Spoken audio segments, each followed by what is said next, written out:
Di tengah riuhnya pasar hewan kurban Jakarta yang dipenuhi hiruk-pikuk dan aroma tanah basah, aku berdiri mematung, menatap sapi-sapi besar yang berdesakan, tapi bukan hewan inilah yang membuat darahku berdesir, melainkan bayangan gelap para preman yang mengintai di balik tenda-tenda. Mereka datang bukan hanya untuk menakut-nakuti, tapi untuk menuntut. Sampai kapan kami harus diam dan membiarkan ketakutan menguasai setiap langkah kami? Namaku Anto. Aku pedagang sapi. Bukan juragan besar, bukan pula pengusaha kaya. Aku hanya satu dari ribuan wajah yang akan kau temui saat musim kurban tiba. Tapi meskipun aku hanyalah pedagang biasa, aku punya harga diri. Dan kalau kau bertanya, dari mana aku belajar keras kepala ini? Jawabannya sederhana. Dari sapi-sapi yang aku rawat sejak kecil. Aku tinggal di pinggiran Blora, sebuah desa yang tanahnya merah dan udaranya panas. Ayahku dulu juga pedagang, tapi ia lebih sering merugi daripada untung. Yang penting halal toh, katanya, sambil mengelus kepala sapi yang baru lahir. Dulu aku mengira ia bodoh, terlalu lembut untuk dunia yang keras. Tapi makin dewasa aku, sadar ayah sedang mengajariku bahwa hidup bukan soal menang, tapi soal bertahan dengan hati yang bersih. Setiap tahun menjelang Idul Adha, aku berangkat ke Jakarta. Perjalanan bisa sampai 2 hari, tergantung cuaca dan jalan. Aku naik truk tua, kadang sewaan, kadang milik sendiri. Isinya, sapi-sapi jantan pilihan. Aku beri nama masing-masing. Ada si bule, yang bulunya coklat pucat seperti kopi susu. Ada si gimbal, yang jambulnya menjuntai lucu. Mereka bukan sekadar hewan dagangan. Mereka teman seperjalanan, teman hidup. Istriku, Rini, selalu menangis saat aku pamit. Kalau ada apa-apa, jangan keras kepala, Mas, katanya sambil menggenggam tanganku. Tangannya kecil tapi genggamannya kuat. Ia tahu Jakarta tak pernah mudah. Tapi uang dari penjualan sapi itulah yang kami harapkan untuk menyambung hidup setahun ke depan. Untuk bayar sekolah anak, bayar utang pupuk, dan sedikit ditabung kalau bisa. Tahun ini aku bawa 8 ekor, jumlah yang lumayan banyak untuk pedagang, sepertiku. Aku sempat ragu, tapi rasa optimis mendorongku. Pasar Tanah Merah, itu tempat yang kutuju. Sudah 5 kali aku berdagang di sana. Letaknya agak di pinggir kota, dekat rel kereta, tapi pembelinya banyak, dari berbagai wilayah Jakarta. Biasanya aku berbagi lahan dengan pedagang lain. Kami pasang tenda, bangun kandang darurat, dan mulai menunggu pembeli. Tapi kali ini, sejak pertama kali roda trukku menginjak halaman pasar, aku merasa ada yang berubah.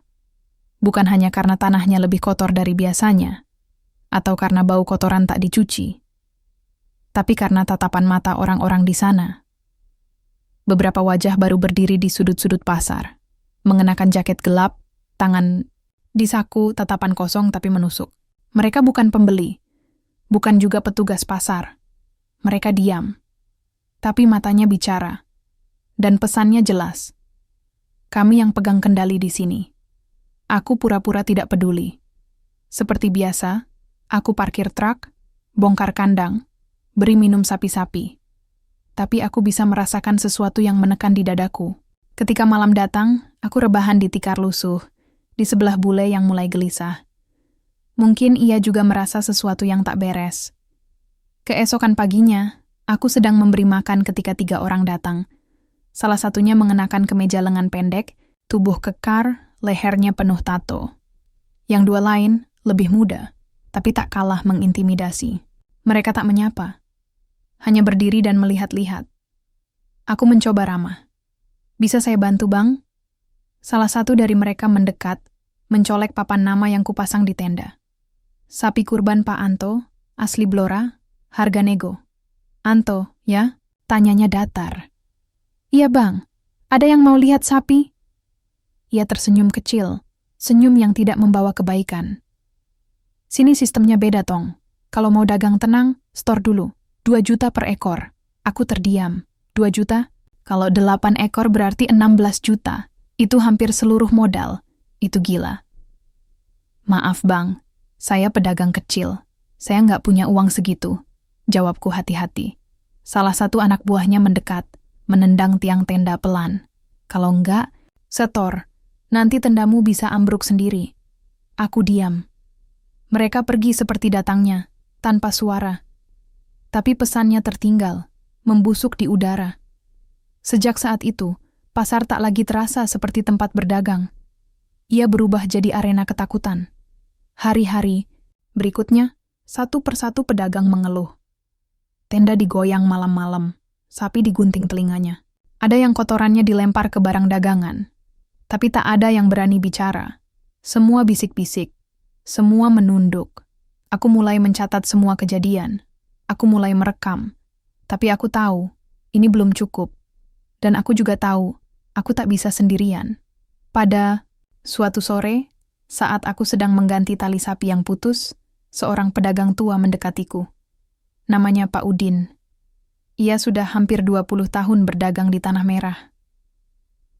Kau anaknya Pak Sarto dari Blora, kan? Tanyanya. Aku mengangguk. Ayahmu orang baik. Dulu kita pernah jualan bareng. Aku tersenyum. Iya Pak, saya belajar dari beliau. Pak Udin duduk di sampingku. Napasnya berat. Matanya sembab. Anakku mau nikah. Uang dari penjualan sapi. Ini buat biayanya. Tapi kalau begini terus, bisa-bisa saya pulang cuma bawa utang.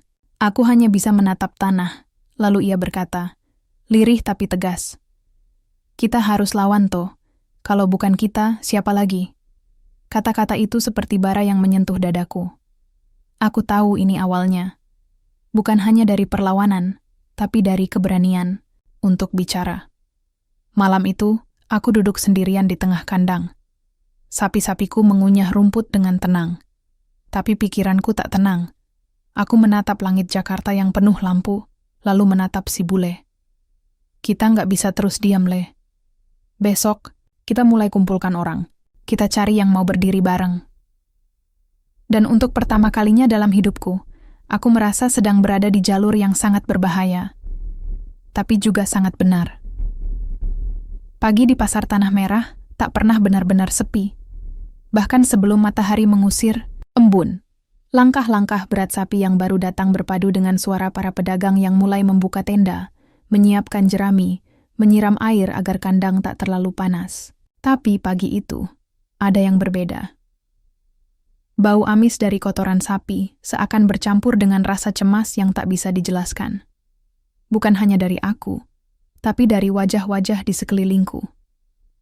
Aku masih duduk di tikar butut ketika Pak Udin datang membawa 2 cangkir kopi dalam plastik bening. Ia duduk tanpa banyak bicara, menyerahkan satu kepadaku. Kopi pasar. Pahitnya cocok buat kita yang sedang pahit hidupnya, katanya setengah bercanda, setengah menyindir kenyataan. Aku menyesap kopi itu. Dingin. Tapi cukup membuatku tersadar, hari ini aku harus mulai bergerak. Semalam aku tak bisa tidur. Setiap suara kecil membuatku terbangun. Tali sapi kuperiksa berulang kali. Tenda kupasang penyangga tambahan. Aku takut mereka kembali, para preman itu. Aku tahu mereka akan datang lagi, dan mungkin dengan cara yang lebih keji. Dan benar saja. Menjelang siang, saat matahari mulai tinggi, seorang pedagang muda bernama Dani berlari ke arahku dengan wajah panik. Mas Anto, tolong, sapi saya hilang 1. Aku terkejut. Hilang? Iya, talinya putus. Tapi tali yang satunya jelas dipotong. Ada bekas sayatan. Kami berlari ke kandangnya. Benar saja. 1 dari 3 sapinya menghilang. Talinya digunting, bukan terlepas. Tak ada bekas jejak kaki sapi menuju luar pasar. Itu berarti sapi dibawa dengan kendaraan. Aku menggeleng pelan. Mereka tak main-main. Mereka ingin menunjukkan kekuasaan. Beberapa pedagang mulai berkumpul. Wajah mereka tegang, takut, marah, bingung, tapi tak satu pun berani bicara keras-keras. Bahkan Dani yang kehilangan sapi pun hanya bisa menggertakkan gigi, matanya memerah. Aku melangkah ke tengah-tengah mereka. Kalau kita diam terus, mereka akan ambil satu persatu. Hari ini Dani, besok bisa saya, bisa kalian. Pak Udin menatapku, lekat-lekat. Lalu angkat suara. Anto benar. Mereka makin berani karena kita terus menunduk. Kita harus kumpulkan bukti, harus ada yang bergerak. Dan kalau mereka tahu kita merekam, bagaimana? Tanya seorang pedagang tua dengan suara gemetar. Aku menatapnya. Itu sebabnya kita harus rapi. Kita harus kerja sama. Hari itu kami membentuk kelompok kecil. Hanya 6 orang yang berani bergabung. Aku, Pak Udin, Dani, Marni, pedagang perempuan yang terkenal galak dan tak mudah diancam, lalu 2 pedagang muda lain, Darto dan Ujang. Kami menyebut diri kami sendiri sebagai tali sapi. Bukan karena lelucon, tapi sebagai simbol. Bahwa kami sedang berusaha mengikat kembali harga diri yang hampir putus. Kami sepakat untuk membagi tugas. Aku dan Dani bertugas merekam. Ponsel kami sembunyikan di dalam karung jerami, dengan lubang kecil menghadap jalan tempat preman biasa lewat. Marni bertugas mencatat, membuat semacam logbook siapa yang datang, jam berapa, dan apa yang mereka katakan. Ujang dan Darto mengawasi lalu lintas sekitar, mencari tahu dari mana preman datang dan kemana mereka pergi. Malamnya, setelah pasar mulai sepi dan sapi-sapi mulai rebah, kami berkumpul di belakang tenda Pak Udin. Lampu redup, suara jangkrik terdengar nyaring. Aku rekam ini siang tadi, kataku sambil menyerahkan ponsel ke tengah lingkaran. Dalam rekaman itu terdengar suara laki-laki kasar, yang kami kenal sebagai Bayu, anak buah preman bertato kemarin. Kalau hari ini belum setor, besok yang 2 ekor itu hilang. Paham? Kemudian, terdengar suara tawa. Lalu suara jentikan korek api. Mungkin mereka sedang merokok sambil mengancam. Suara sapi mengembik pelan di latar belakang. Lalu rekaman berhenti. Pak Udin menarik napas panjang.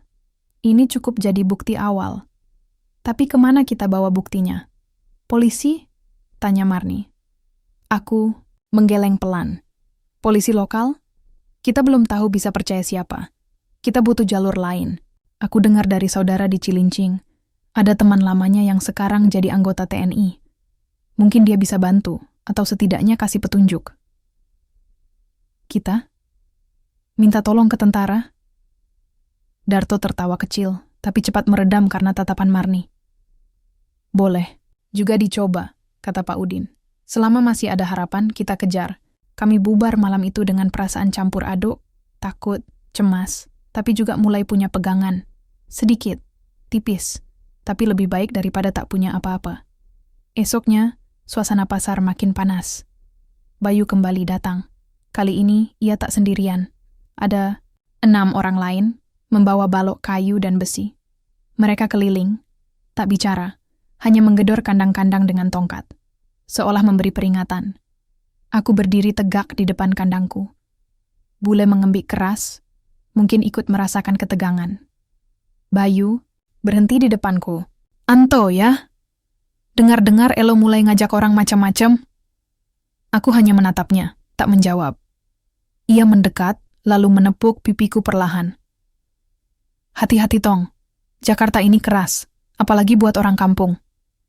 Sebelum ia pergi, ia menyenggol tenda dengan bahunya, hingga salah satu tiang goyah. Tapi aku tetap tak bergerak. Setelah mereka pergi, aku merapikan tiang, lalu menatap langit yang mulai mendung. Bau anyir itu makin kuat, gumamku. Bukan dari sapi, jawab Dani di belakangku. Tapi dari ketakutan orang-orang yang terus dibiarkan tumbuh. Aku menatapnya. Muda, tapi matanya sudah tua karena kenyataan yang dipaksakan terlalu cepat. Hari itu kami mengumpulkan semua rekaman yang ada. Kami putuskan, malam nanti, aku akan pergi ke rumah saudara di Cilincing, mencari jalan ke orang yang katanya bisa bantu dari TNI. Tapi dalam hati kecilku, aku tahu, semakin besar bukti yang kami pegang, semakin besar pula bahaya yang menanti. Dan, benar saja, malam itu, saat aku sedang mempersiapkan dokumen dan salinan video di ponsel kedua, aku mendengar suara ribut dari kandang. Aku berlari keluar. Si gimbal berdarah, kakinya luka. Seseorang telah melempar pecahan botol ke dalam kandang. Tak ada suara, tak ada jejak. Tapi aku tahu. Ini peringatan. Aku berdiri di depan tenda, tangan mengepal, dada bergemuruh. Baik, bisiku. Kalau ini yang kalian mau, kita mulai main sungguhan. Jakarta dini hari tak pernah benar-benar sunyi. Bahkan saat langit masih gelap, suara mesin truk, langkah petugas kebersihan, dan hembusan angin di lorong pasar tetap hidup seperti denyut jantung kota yang tak pernah tidur. Tapi malam itu, ketika aku duduk di atas kardus bekas sambil mengompres, luka di kaki si gimbal, segalanya terasa lebih hening dari biasanya. Bukan karena suara yang hilang, tapi karena rasa takut yang mulai merayap masuk lebih dalam. Si gimbal mengembik lemah. Luka di kakinya bukan robekan biasa, tajam, penuh niat. Pecahan botol yang dilempar ke kandang jelas bukan sekadar peringatan. Itu ancaman. Aku menatapnya lama, lalu mengelus kepalanya pelan. Maaf gimbal, semua ini bukan salahmu. Di belakangku, Pak Udin datang membawa ember air hangat. Biar saya bantu bersihkan, katanya pelan. Aku mengangguk. Tak ada percakapan. Panjang. Kami tak butuh banyak kata malam itu. Luka si gimbal sudah cukup bicara banyak. Setelah kami selesai, aku mengambil ponsel tua yang sudah kupasang salinan rekaman. Ponsel itu akan kubawa ke Cilincing malam itu juga. Dani menyusul, membawa satu flash disk kecil yang berisi salinan video dan catatan Marni. Kita yakin sama orang yang mau kamu temui ini? Tanya Dani saat kami duduk di depan truk, menunggu lampu jalan menyala hijau. Namanya Irwan. Dulu dia tentara aktif. Sekarang katanya pindah ke divisi teritorial di Jakarta Utara. Saudara sepupu dari istri adik ipar. Jalurnya panjang. Tapi, katanya dia orang bersih. Dani hanya mengangguk. Lalu berkata pelan, jangan sampai ketahuan preman kalau kamu pergi malam ini. Kalau mereka curiga, tenda kita bisa habis pagi-pagi. Makanya aku nggak bawa motor sendiri. Kita naik ojek online aja, bergantian, biar jejaknya nggak ketahuan. Sekitar pukul 11 malam, aku berangkat. Jakarta masih panas, bahkan angin malam terasa seperti nafas knalpot.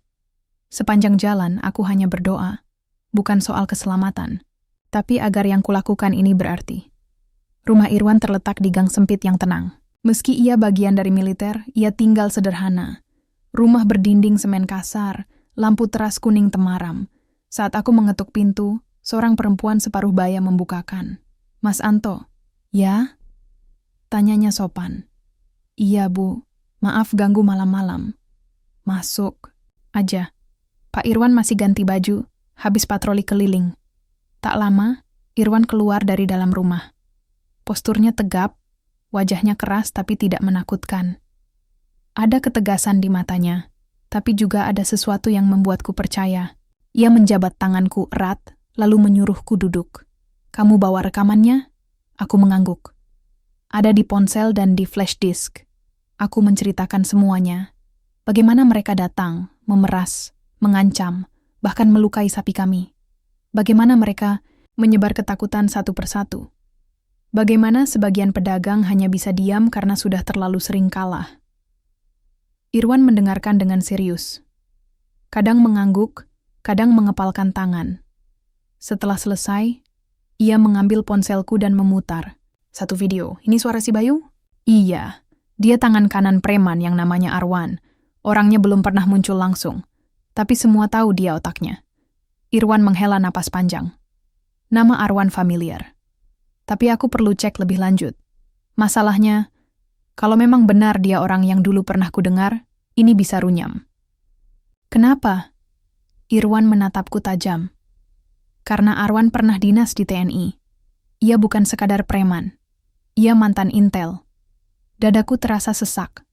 Kata-kata Irwan seperti membentur dinding harapanku. Maksudnya, dia bukan preman biasa? Irwan mengangguk. Ia tahu cara menghindari hukum. Tahu cara menekan saksi. Dan kalau dia benar-benar masih punya orang dalam, kita harus lebih hati-hati. Aku terdiam. Selama ini kupikir kami hanya berhadapan dengan bajingan pasar. Tapi kenyataannya jauh lebih rumit. Dan lebih berbahaya. Tapi jangan patah semangat, lanjut Irwan. Justru karena dia orang dalam sistem, maka kita harus main lebih rapi. Aku akan bantu. Tapi aku butuh waktu. Aku juga harus hati-hati. Kita nggak tahu siapa yang masih terhubung dengannya. Aku mengangguk perlahan. Meskipun berita itu mengejutkan, Aku merasa ada satu hal yang menguatkanku malam itu. Aku tidak bisa sendirian lagi. Keesokan paginya aku kembali ke pasar. Sebelum matahari terbit, aku sudah di kandang, menyiram sapi-sapi, memastikan semuanya baik-baik saja. Dani datang dengan roti dan kopi. Gimana tadi malam? Ada kabar mengejutkan. Tapi juga ada bantuan. Aku menceritakan semuanya. Dari sosok Arwan hingga bantuan Irwan. Dani hanya mengangguk pelan, lalu berkata, "Berarti kita harus lebih hati-hati mulai sekarang." Kami lalu mengumpulkan kelompok tali sapi. Di balik tenda Pak Udin, kami berdiskusi lagi. "Kita nggak bisa langsung lawan sekarang," kataku. "Tapi kita juga nggak boleh lengah. Kita main jangka panjang. Sembari Irwan selidiki, kita terus kumpulkan bukti. Kita buat kronologi. Kita catat semuanya." Marni mengangguk. "Aku akan tambah catatan harian, lebih detail. Jam, wajah, kendaraan. Dan kalau bisa, jangan sampai ada yang konfrontasi langsung," kata Pak Udin. "Kita tunggu waktu yang pas. Hari-hari berikutnya kami jalani dengan lebih waspada. Tiap orang punya peran." Dani mulai memotret plat nomor kendaraan mencurigakan. Ujang mulai berteman dengan tukang parkir, mencari tahu siapa saja yang datang diam-diam malam hari. Darto berusaha menyusup ke jalur pasokan rumput, karena katanya ada preman yang juga kontrol distribusi. Dan aku tetap jadi Anto yang sama, memberi, makan sapi, tawar-menawar dengan pembeli, dan sesekali tersenyum seolah semua baik-baik saja. Tapi dalam hatiku, aku tahu satu hal. Perlawanan ini belum menang, tapi juga belum kalah. Karena hari ini aku tahu, aku tak sendiri. Hari-hari menjelang Idul Adha biasanya membawa semangat, pembeli mulai ramai, harga sapi naik, dan semangat para pedagang menular dari satu tenda ke tenda lain. Tapi tahun ini berbeda. Di tengah suara, embik sapi dan teriakan pedagang, ada desas-desus yang menggumpal pelan-pelan, seperti asap tipis yang perlahan memenuhi ruangan. Nama Arwan mulai terdengar. Ia bukan sosok yang muncul langsung. Tapi cerita tentangnya merayap di antara obrolan warung kopi, suara pelan para penjaga malam, hingga gumaman orang-orang yang takut menyebut namanya. Dan yang paling mencengangkan adalah fakta yang kubawa dari Cilincing. Arwan, preman yang menguasai pasar, ternyata mantan anggota TNI, tepatnya Intel yang pernah aktif dalam operasi pengamanan wilayah konflik, lalu menghilang dari catatan resmi. Aku membagikan informasi itu ke kelompok tali sapi. Mereka terdiam, bahkan Marni, yang biasanya cerewet, hanya menggertakkan rahangnya. "Jadi kita ini melawan orang yang ngerti cara main," gumam Dani. "Lebih dari itu," jawabku. "Dia bukan cuma paham aturan, dia tahu bagaimana cara memutarbalikannya. Dan itu yang bikin dia berbahaya." Pak Udin yang sedari tadi menunduk akhirnya angkat bicara. "Aku pernah dengar nama itu, waktu dulu masih ikut kirim pakan ke pasar hewan di Ciputat. Ada orang yang katanya bisa jaga keamanan pasar dengan tarif tertentu. Namanya Arwan. Waktu itu semua sopir diminta setor. Dan kalau ada yang nolak, entah truknya bocor, atau sapinya mendadak hilang di jalan. Semua saling pandang, rasa takut seperti kembali menyelimuti. Lalu dia pindah ke Jakarta?" tanya Ujang. "Entahlah. Tapi kalau ini orang yang sama, kita sedang main api." Aku menarik napas panjang. "Itu sebabnya kita nggak bisa main terbuka. Tapi kita juga nggak boleh mundur. Irwan, orang dari TNI yang kuhubungi, masih butuh waktu untuk melacak koneksi Arwan. Kita harus bantu dari sisi kita." Marni mengepalkan tangan. "Aku udah siapkan catatan harian. Dari mulai siapa saja yang datang, sampai siapa yang ngobrol sama siapa. Kalau perlu, aku akan ikut ke warung kopi tiap malam, nguping pembicaraan mereka. Dan aku," kata Dani, "akan coba masuk ke grup pedagang di WhatsApp. Beberapa di antara mereka kayaknya sudah mulai curiga juga, cuma belum berani ngomong." Hari-hari berikutnya kami jalani seperti biasa. Setidaknya di mata orang luar, tapi di balik rutinitas menjual sapi, kami merekam, mencatat, mengamati. Sampai akhirnya, pada suatu malam, aku menerima pesan dari Irwan. Ada perkembangan. Arwan dulu pernah bertugas di Papua. terlibat dalam operasi khusus. Tapi diberhentikan karena pelanggaran kode etik. Setelah itu, namanya hilang. Sejak 2 tahun terakhir, dia muncul lagi di Jakarta lewat jalur logistik daging. Dia punya backing, tapi aku belum bisa pastikan siapa. Hati-hati. Pesan itu membuat perutku mulas. Seorang yang pernah terlatih di medan konflik, lalu menggunakan ilmu itu untuk menekan rakyat kecil. Itu bukan cuma preman. Itu predator. Keesokan harinya, pasar kembali ramai. Tapi ada yang mencurigakan. 2 orang baru datang, berdiri di dekat pos parkir. Tidak beli apa-apa. Hanya mondar-mandir sambil sesekali memandang ke arah tenda-tenda kami. Ujang menghampiriku diam-diam. Orang baru. Gaya jalannya beda. Nggak bawa barang, tapi seolah lagi ngawasin sesuatu. Aku melirik mereka. Salah satu dari mereka mengenakan jaket loreng. Bukan TNI, tapi cukup mirip. Mungkin sengaja. Di pinggangnya tampak tonjolan. Entah, itu HT atau senjata. Kita harus waspada. Mereka mulai merasa terancam, kataku. Di malam yang sama, tenda Darto dilempari batu. Untung tidak ada yang luka. Tapi pesan dari mereka sudah jelas. Aku menelepon Irwan. Ia menyarankan agar kami mulai siapkan lokasi penyimpanan video di tempat lain.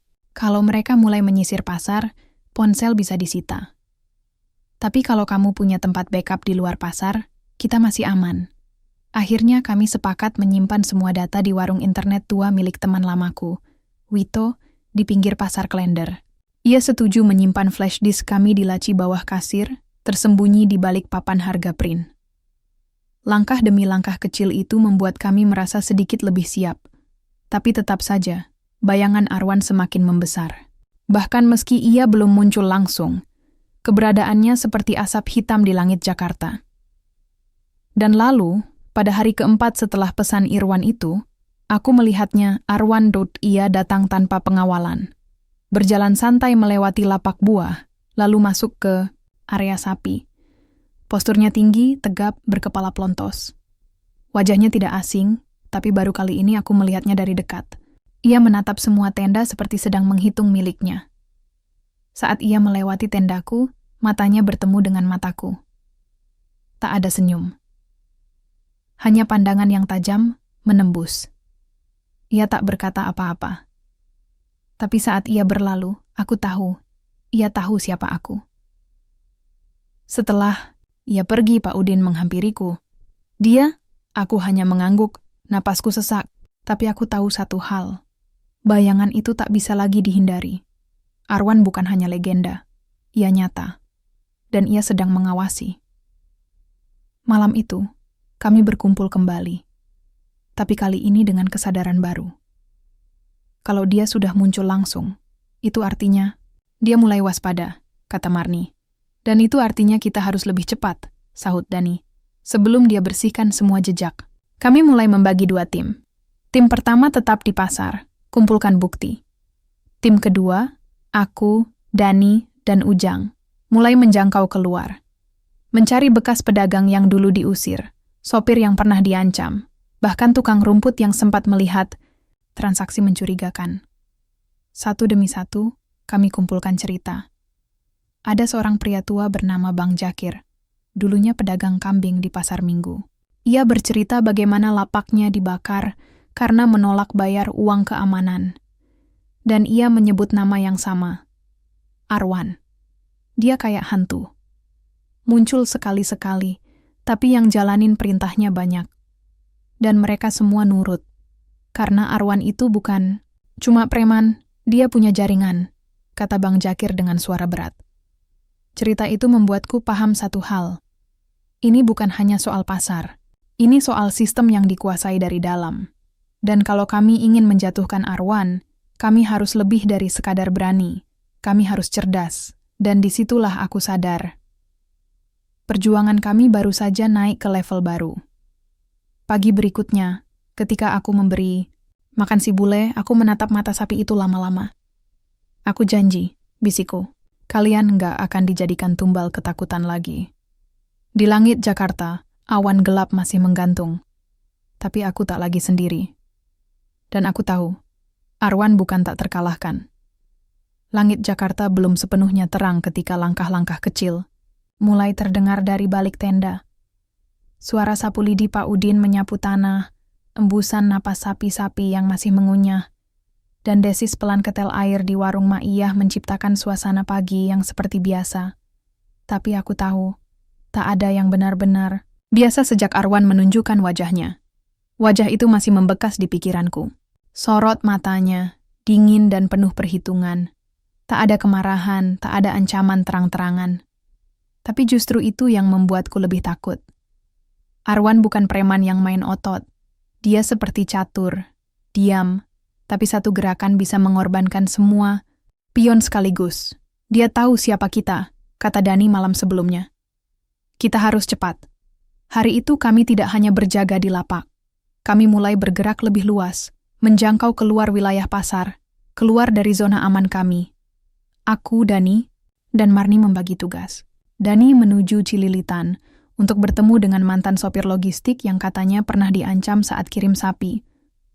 Marni ke kawasan Cakung, mencari pemilik gudang pakan yang sempat tutup mendadak 2 bulan lalu. Aku sendiri menuju Rawamangun menemui seseorang yang kata Irwan bisa memberi gambaran lebih jelas tentang jaringan Arwan. Namanya Teguh, seorang pensiunan tentara yang kini jadi satpam kampus. Badannya masih tegap, meski rambutnya sudah nyaris putih semua. Saat aku duduk di pos kecil tempat ia berjaga, ia menghidangkan kopi hitam tanpa gula. Tangannya gemetar sedikit saat menuang air. "Kamu Anto ya?"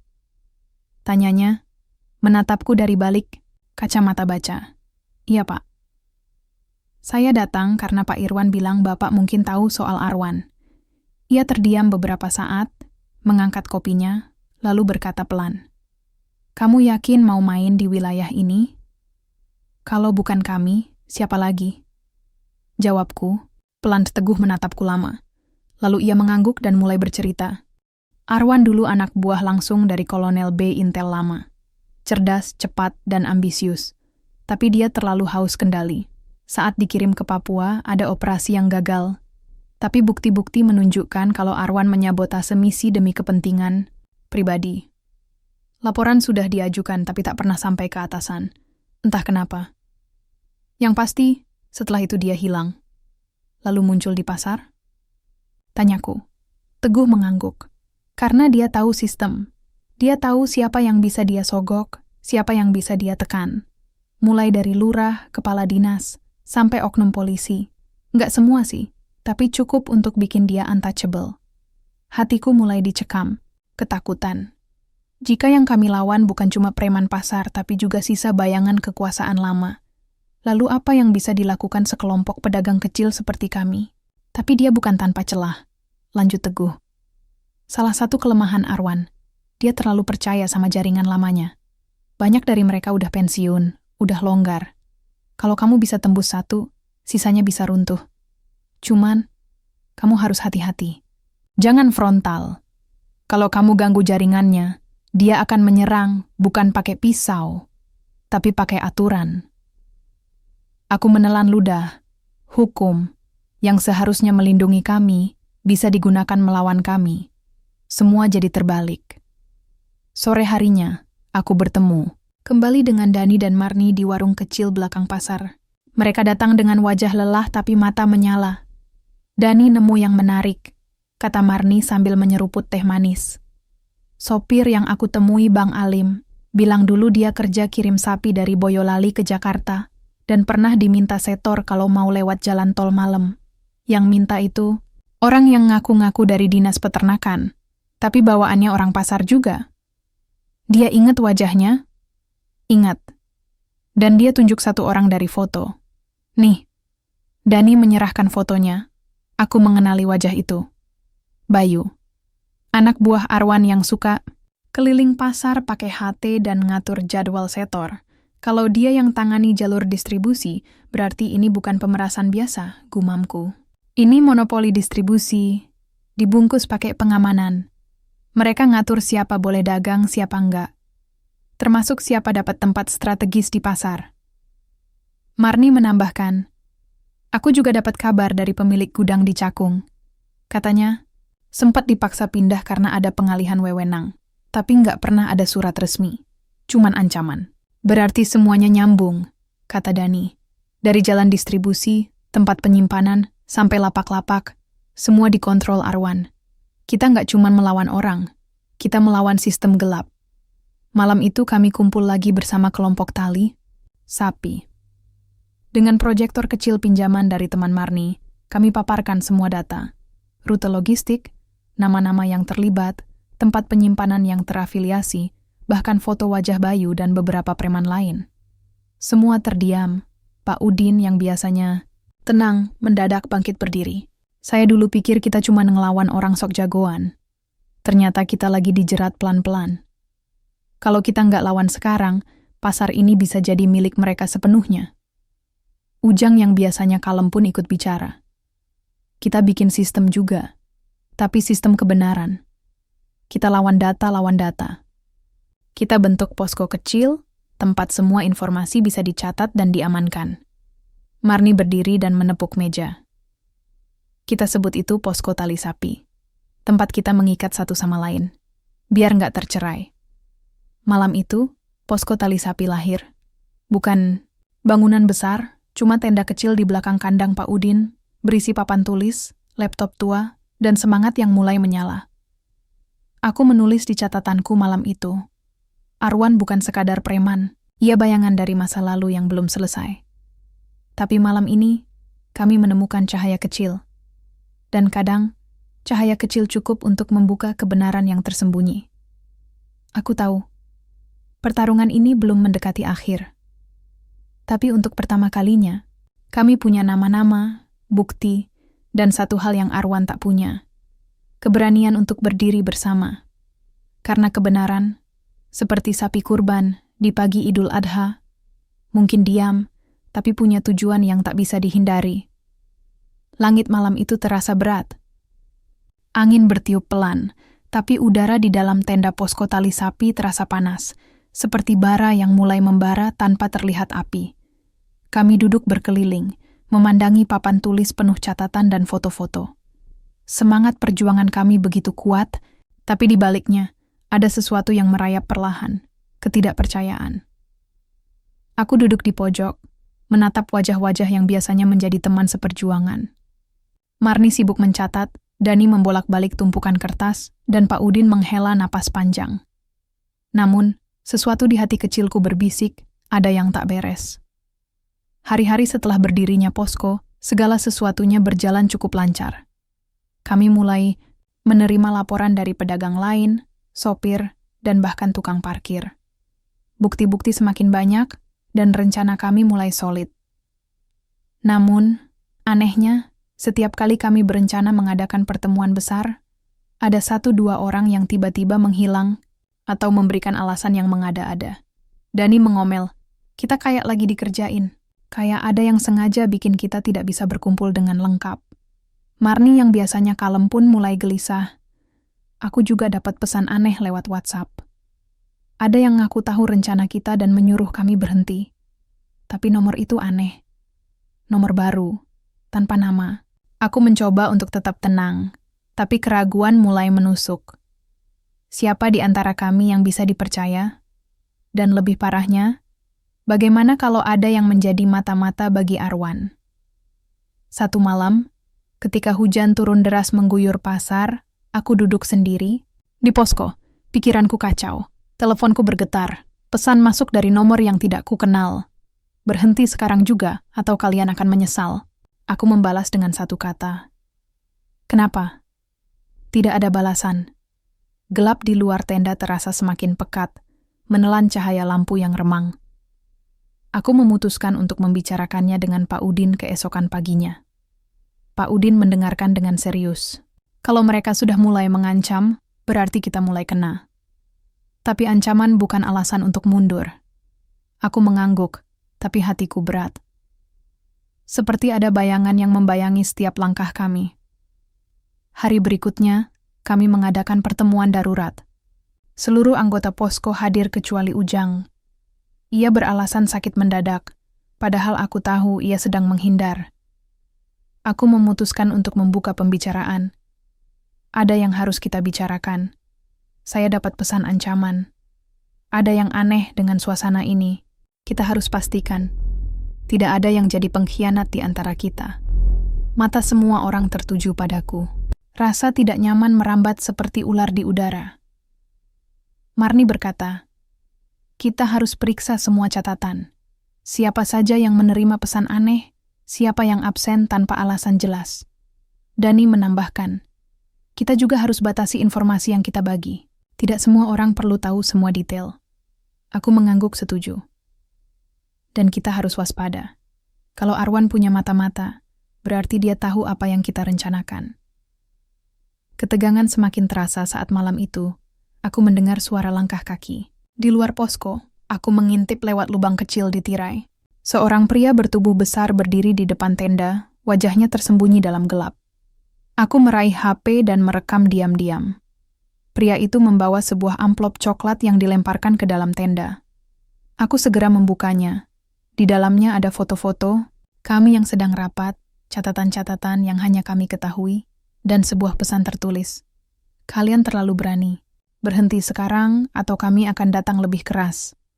Ketika aku menunjukkannya kepada yang lain, suasana menjadi mencekam.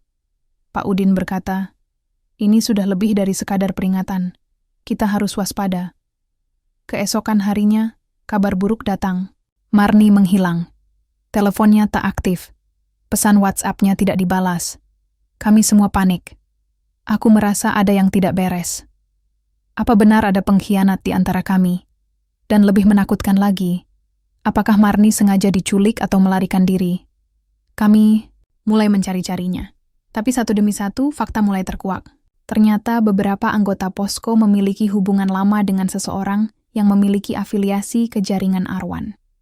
Aku merasa dikhianati. Orang-orang yang selama ini kami anggap saudara, ternyata menyimpan rahasia yang berbahaya. Malam itu aku duduk, termenung sendiri, menatap langit yang gelap di atas pasar hewan. Rasanya seperti seluruh dunia runtuh di sekelilingku. Tapi aku harus bertahan. Aku harus melindungi sapiku, melindungi teman-temanku, dan melawan ketidakadilan ini. Di saat tergelap, aku berjanji pada diriku sendiri. Siapapun pengkhianatnya, aku akan temukan. Dan aku tidak akan membiarkan mereka menghancurkan harapan kami.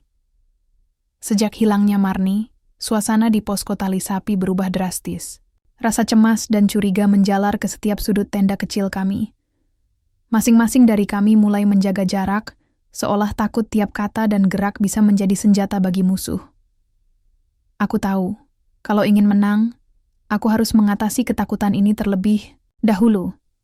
Pagi itu aku bangun lebih awal dari biasanya. Mata masih berat, tapi pikiranku penuh dengan bayangan gelap. Aku duduk di meja kecil, membuka kembali catatan yang kami kumpulkan selama ini. Foto-foto, nomor telepon, rute distribusi, semua harus aku pelajari ulang. Ada sesuatu yang terlewat. Aku ingat, beberapa hari sebelum Marni hilang, dia mendapat telepon dari nomor yang tak dikenal. Dia terlihat gelisah, tapi tak mau cerita. Aku bertekad harus mencari tahu. Aku mulai dengan mengontak beberapa pedagang yang sering berkomunikasi dengan Marni. Dari satu pesan singkat, aku dapat titik terang. Nomor yang menelepon Marni ternyata berasal dari sebuah warnet kecil di kawasan pasar. Tempat yang tak terlalu mencolok, tapi cukup strategis untuk pengawasan. Setelah salat subuh, aku menuju warnet itu dengan hati-hati. Suasana masih sepi. Aku duduk di pojok, memesan kopi, dan mengamati gerak-gerik di sekitar. Tiba-tiba, seorang pria muda masuk, wajahnya biasa saja, tapi ada sesuatu yang berbeda dari sorot matanya. Ia mengobrol singkat dengan pemilik warnet, lalu mengeluarkan ponsel dan mulai mengetik pesan. Aku mendekat perlahan, mencoba mendengar. Kata-kata yang terucap di antara mereka membuat bulu kuduku berdiri. Pembicaraan soal data pedagang dan informasi posisi. Aku yakin, ini terkait dengan pengkhianat yang sedang kami cari. Tanpa ragu, aku merekam pembicaraan mereka dengan ponselku. Setelah itu aku pamit dengan alasan mau ke kamar kecil, lalu keluar. Di posko, aku memutar ulang rekaman itu. Suara 2. Pria membahas bagaimana mengirim data ke bos dan memastikan bahwa rencana Arwan tetap berjalan mulus. Aku mengangkat telepon, menelepon Dani dan Pak Udin. Kita punya bukti baru. Ini bukan hanya soal preman biasa, ini soal jaringan yang lebih besar dan pengkhianat yang membantu mereka. Pak Udin mengangguk serius. Kita harus hati-hati, Anto. Pengkhianat ini bukan hanya mencederai kita, tapi bisa membahayakan nyawa kita semua. Keesokan harinya, aku mengatur pertemuan rahasia dengan seluruh anggota posko yang aku percayai. Aku memutarkan rekaman itu, dan wajah mereka berubah tegang. Dani berkata, "Kalau kita tahu identitasnya, kita bisa hentikan dia sebelum semuanya terlambat." Tapi siapa? Marni yang hilang. Kini kami khawatir bukan hanya diculik, tapi mungkin dibunuh jika dia terlalu banyak tahu. Bayangan itu membuat dadaku sesak. Aku memutuskan untuk menyelidiki lebih dalam. Aku mulai memeriksa daftar anggota posko satu persatu, mencari yang memiliki hubungan dengan jaringan Arwan. Ada satu nama yang terus muncul, Ujang. Dia selalu menghilang saat kami membahas rencana penting. Aku ingat, Ujang bilang sakit saat pertemuan terakhir. Tapi anehnya, beberapa saksi melihatnya di dekat lokasi pertemuan Arwan. Aku mengonfrontasi Ujang secara langsung. Di sebuah gang sempit dekat pasar, aku menemuinya. "Ujang, kenapa kamu menghilang saat kami butuh kamu? Dan kenapa kamu terlihat bersama orang-orang yang jelas-jelas musuh kita?" Tanyaku tajam, wajahnya berubah pucat. "Anto, aku hanya ingin melindungi keluargaku. Aku terpaksa. Mereka mengancam nyawa istriku dan anakku." Aku terdiam sejenak, lalu berkata, "Kalau kamu bantu mereka, kamu juga sudah mengkhianati kami. Tapi kalau kamu ingin keluar, kami bisa bantu." Dia menunduk, air mata mengalir. Aku tidak tahu harus bagaimana. Kepercayaan kami mulai retak. Tapi aku tahu kami tidak boleh menyerah.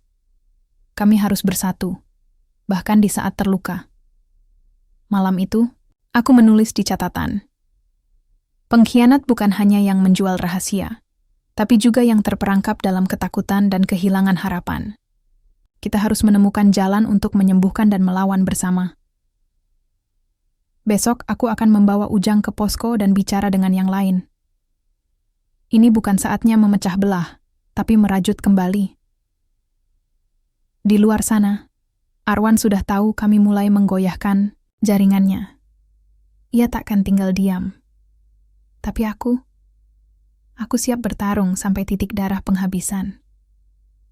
Dingin malam itu membeku bukan hanya udara, tapi juga hati kami. Setelah pertemuan rahasia dengan Ujang di posko Tali Sapi, aku merasa langkah kami mulai semakin berat, tapi sekaligus lebih pasti. Pengkhianat di antara kami bukan sekadar luka, melainkan sebuah panggilan untuk bangkit lebih kuat. Langkah pertama adalah memulihkan kepercayaan. Aku berdiri di depan tenda kecil, menatap wajah-wajah yang sama-sama lelah tapi tak ingin menyerah. Ujang berdiri di sampingku, menunduk penuh penyesalan. "Kawan-kawan," suaraku sedikit bergetar. "Kita sudah melewati banyak hal. Ada yang terjatuh, ada yang terluka. Tapi sekarang kita harus bersama. Aku sudah bicara dengan Ujang. Dia mau membantu kita dari dalam." Mata mereka saling bertatapan. Ada rasa ragu, tapi juga ada harapan yang mulai tumbuh. Pak Udin mengangkat tangan. "Kita harus perjelas strategi. Mulai dari sini, semua komunikasi kita harus lebih tertutup. Kita buat kode-kode rahasia agar musuh tidak bisa membaca gerak kita." Dani menambahkan, "Dan kita manfaatkan kekuatan media sosial. Berita ini harus sampai ke masyarakat luas, agar mereka tahu apa yang sebenarnya terjadi di pasar ini. Marni masih hilang, tapi semangatnya kami bawa dalam setiap langkah." Dengan bantuan Ujang, kami mulai menyusun peta jaringan Arwan secara lebih detail. Setiap titik kontrol, jalur distribusi, dan orang-orang yang terlibat kami catat. Ujang memberikan informasi penting tentang markas rahasia dan jadwal pertemuan Arwan bersama anak buahnya. Suatu malam, kami memutuskan melakukan pengintaian di markas itu. Berbekal keberanian dan sedikit peralatan seadanya, kami bersembunyi di balik semak, mengamati aktivitas yang ada. Bayang-bayang orang datang dan pergi. Suara obrolan pelan terdengar samar. Aku mencatat semua. Ini saatnya untuk mengumpulkan bukti lebih kuat, agar pihak berwajib tidak bisa mengabaikan laporan kami. Namun tanpa kami duga, malam itu kami hampir ketahuan. Salah satu preman melihat bayangan kami, dan dengan cepat mengirim sinyal ke dalam markas. Adrenalin memuncak. Aku dan yang lain buru-buru menghindar, berlari menembus gelap. Jantung berdegup kencang, napas tersengal. Kami tahu, jika tertangkap, bisa berakibat fatal. Setelah sampai di posko, kami memeriksa barang-barang yang berhasil kami kumpulkan. Foto, catatan, rekaman suara. Pak Udin mengangguk puas. Ini cukup untuk membuka mata pihak berwenang. Keesokan, harinya, dengan keberanian yang tak tergoyahkan, kami melaporkan semua ke kantor polisi dan kantor TNI terdekat. Petugas yang menerima laporan terlihat serius, beberapa mengangguk dan berjanji akan menindaklanjuti. Namun, ada satu hal yang membuat hatiku bergetar. Petugas itu mengingatkan, kalau ini sampai ke telinga orang yang salah, kalian harus ekstra waspada. Aku tahu maksudnya. Jaringan Arwan lebih dalam dan lebih berbahaya dari yang kami bayangkan. Hari-hari berikutnya adalah masa penuh ketegangan. Arwan mulai merespons dengan cara-cara halus dan brutal. Beberapa pedagang yang berani ikut kami mulai mendapat ancaman lagi. Beberapa barang dagangan dirusak, tapi kami tidak mundur. Aku ingat kata-kata Marni dulu. Kita bukan hanya melawan preman, tapi melawan ketakutan yang mereka tanamkan. Gelombang perlawanan ini juga mulai mendapatkan dukungan dari TNI dan Polri yang memang peduli pada keadilan. Mereka mulai menyelidiki, melakukan razia kecil-kecilan, dan menangkap beberapa anak buah Arwan. Ini bukan kemenangan besar, tapi itu adalah awal yang penting. Aku duduk di posko malam itu, memandangi bintang yang berkelip di langit Jakarta. Rasanya lega, tapi juga penuh kewaspadaan. Perjuangan kami belum selesai, tapi aku tahu satu hal. Selama kami berdiri bersama, selama kami tidak menyerah, keadilan akan selalu menemukan jalannya. Langit pagi itu cerah, tapi hati kami masih diselimuti kegelisahan. Setelah beberapa hari polisi dan TNI mulai bergerak, suasana di pasar sedikit berubah. Preman-preman Arwan yang biasanya bebas berkeliaran, kini lebih berhati-hati. Tapi kami tahu, ini hanya sementara. Aku duduk di posko, memandang sekeliling. Wajah para pedagang yang mulai berani bicara dan tersenyum sedikit membuat hatiku hangat. Namun di balik itu semua, ancaman masih mengintai. Aku tak bisa lengah. Ujang yang kini resmi bergabung kembali dengan kami terlihat lebih tegar. Ini saatnya kita buat rencana besar, katanya sambil membuka peta dan menandai titik-titik strategis. Kalau kita ingin menghentikan Arwan sekali dan untuk semua, kita harus serang pusat kekuasaannya. Aku menimpali. Tanpa itu, dia akan terus menggerogoti kita dari dalam. Kami memutuskan untuk mengumpulkan semua bukti dan mengatur operasi bersama aparat keamanan. Aku tahu ini risiko besar, tapi aku siap menghadapi apapun demi keadilan. Malamnya, aku berjalan menyusuri pasar yang mulai sepi. Suara langkah kaki sendiri membuatku ingat betapa panjangnya jalan yang sudah kulalui. Namun, semangat dan harapan yang tumbuh dalam hati membuatku yakin bahwa besok adalah hari yang berbeda. Perjuangan belum selesai, tapi aku siap menjemput kemenangan.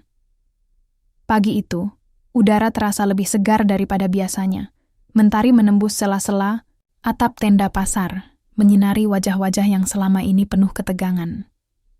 Aku berdiri di tengah keramaian, menatap para pedagang yang mulai membuka lapaknya dengan senyum penuh harap. Perjuangan kami selama berbulan-bulan akhirnya menunjukkan hasil.